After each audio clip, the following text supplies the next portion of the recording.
3 years ago, I left America in grief to bury my husband, Ninoy Aquino.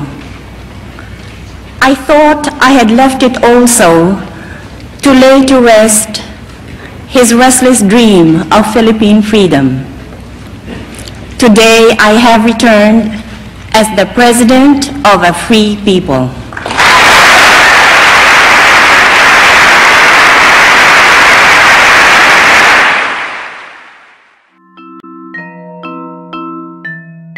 I'm going to tell you a story. I love, I bleed, learn, laugh, I believe. I'll take my chances, I am you.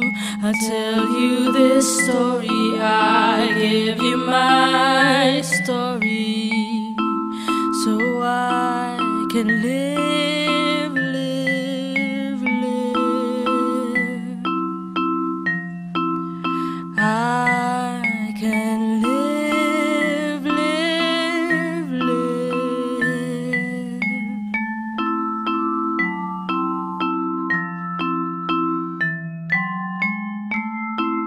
So I can live, live, live.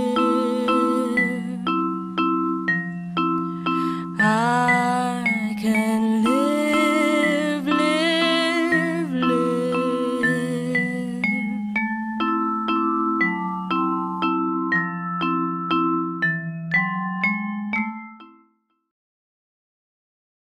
Over the years, land reforms in the Philippines have essentially been centered by the initiatives taken by the administration of President Manuel Quezon, such as the Republic Act No. 1199 or the Agricultural Tenacity Act of 1954, signed by President Ramon Magsaysay, and the establishment of the Department of Agrarian Reform in 1970, and the Presidential Decree 27 under President Ferdinand Marcos.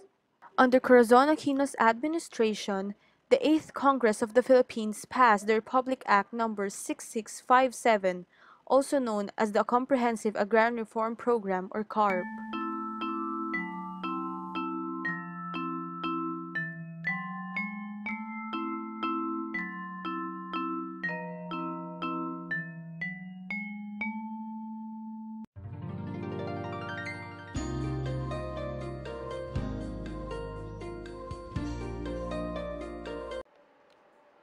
Good afternoon. This is Bernal on KKB. Kanya-kanyang balita, ang balitang may K. One of the major interventions to affect rural development in the Philippines is the Comprehensive Agrarian Reform Program, which was instituted in 1988, and its implementation is extended until 2014.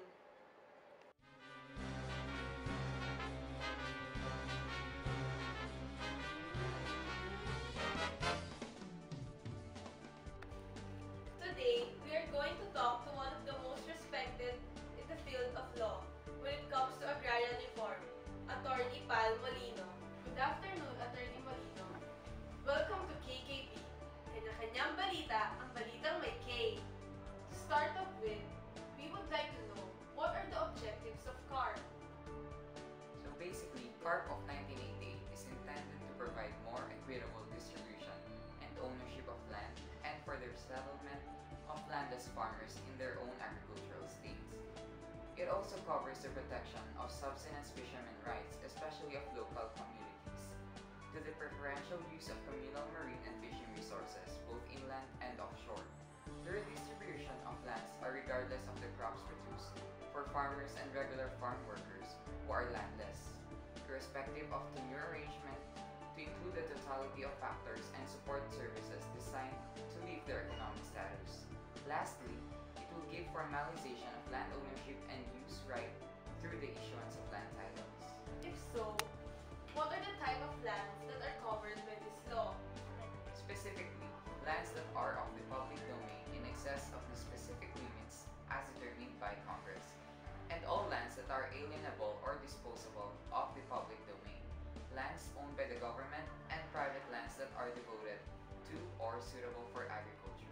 And was it implemented? Yes, it is implemented.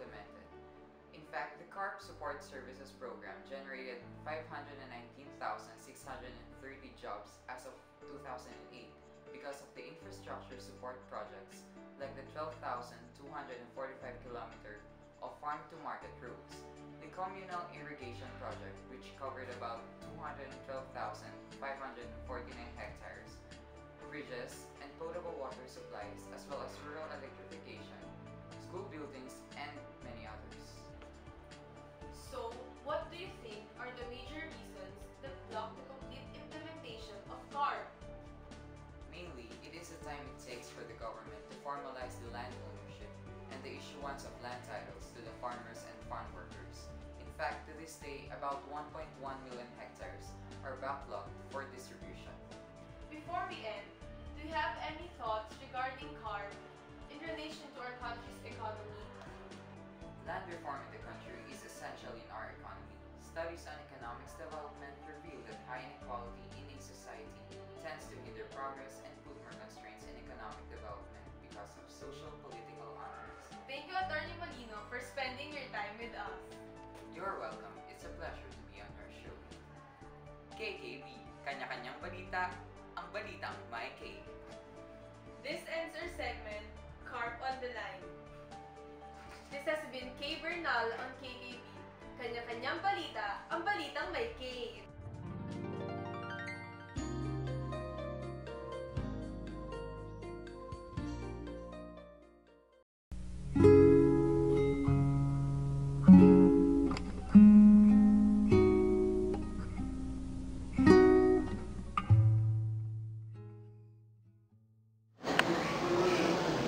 Alipabit yan yung gobyerno, nagkapunan dapat ka na ako.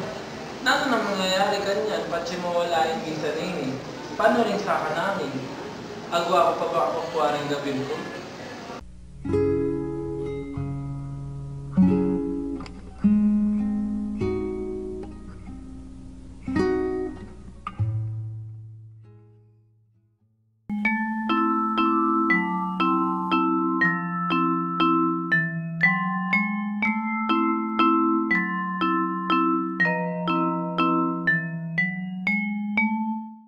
CARP, according to the law signed by President Corazon Aquino, is only valid until 2008.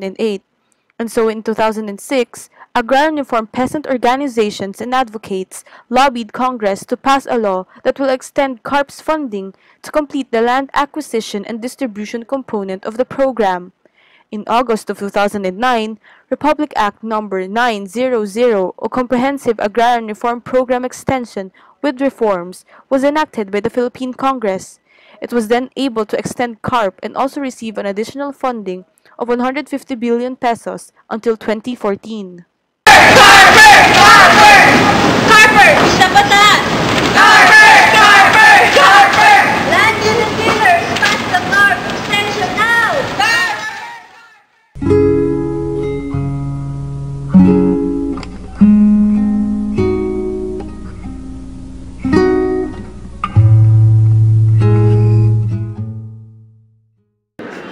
Well, we can deduce by its name that it extends the validity of the CARP, although with a few reforms. Just like the old CARP, it maintains the provision that the landowners could only retain 5 hectares of the land. It added rights to the beneficiary to use and utilize the awarded land. However, they are not to sell or mortgage it within a span of 10 years.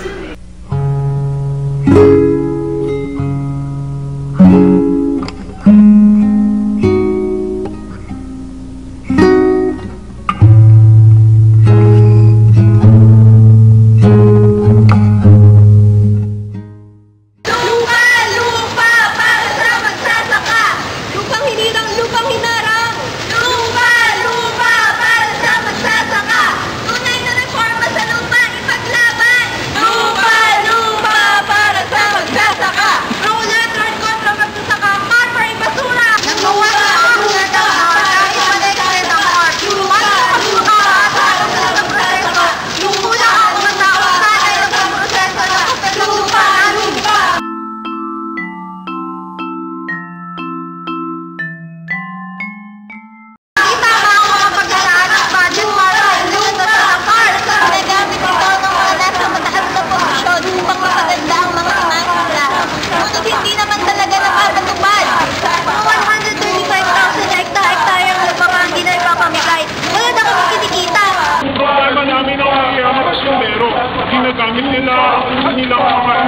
para tumagal ang pagmakas yung mga lupa ng mga mukha.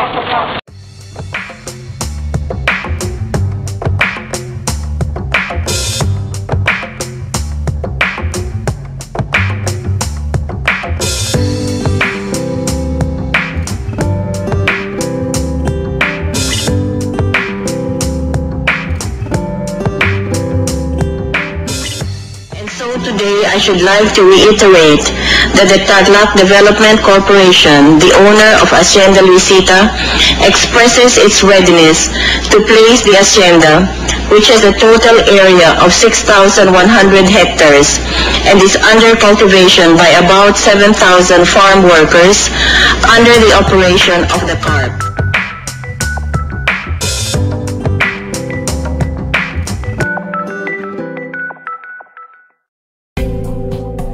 Both CARPER and CARP are considered as a social justice program in relation with the agrarian reform.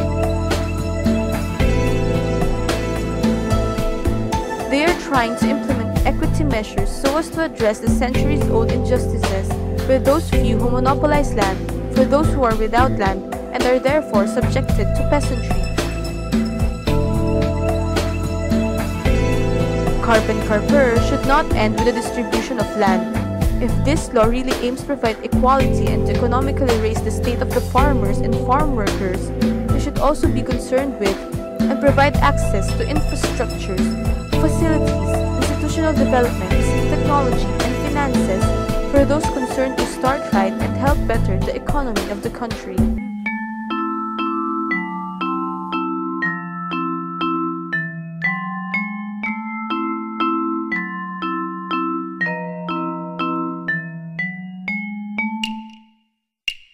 Yeah!